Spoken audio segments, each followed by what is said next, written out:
রুইনান high স্কুলে class 6-এ কিছু মেয়ে আলাদাভাবে আমাকে প্রজেক্ট জমা দিতে এসেছে। তো এরা একটা প্রজেক্ট নতুন করেছে, সেটা দেখাবে। আমার ছাত্রীর নাম বলো। আচ্ছা, সুভাষিনী ব্যানার্জি। এরা নর্মাল প্রজেক্ট করেছে, একটু অন্যরকমভাবে প্রজেক্ট করেছে, সেটা দেখাচ্ছে। আচ্ছা দেখাও, কীভাবে করেছো প্রজেক্টটা দেখাও।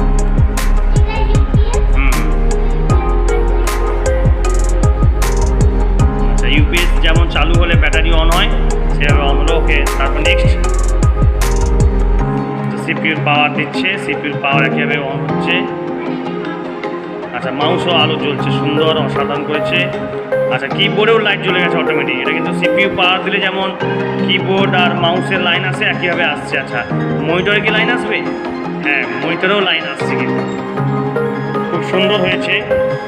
এই প্রজেক্টটা বানিয়েছে সুভাষিনী, এই জন্য আলাদাভাবে দিতে এসেছে। সবার সামনে দিলে প্রজেক্টটা ঠিকমতো দেখাতে পারবে না।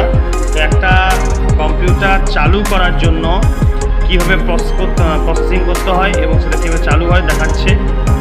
তো আশা করি ভালো লাগছে। তার জন্য সবাইটা হাততালি দাও। সুভাষিনী, খুব সুন্দরভাবে তুমি কম্পিউটার স্টার্ট করা আমাকে দেখালে। এবার শাটডাউন কীভাবে করবো সেটাও দেখাও তোমার।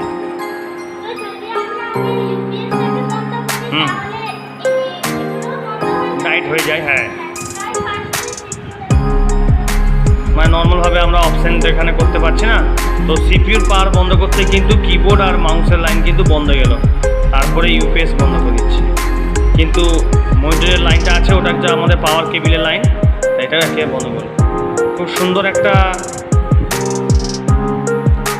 প্রজেক্ট চিন্তা ভাবনা করেছে। এটা তুমি নিজে বানিয়েছো তো? তোমার ক্লাস আর রোল নম্বর বলে দাও। আমি ষষ্ঠ শ্রেণীর ছাত্রী। আমার সেকশন হলো এ এবং আমার রোল হলো এ। তোমার কম্পিউটার স্যারের নাম কি? বিশ্বনাথ হালদার। আচ্ছা, ওকে।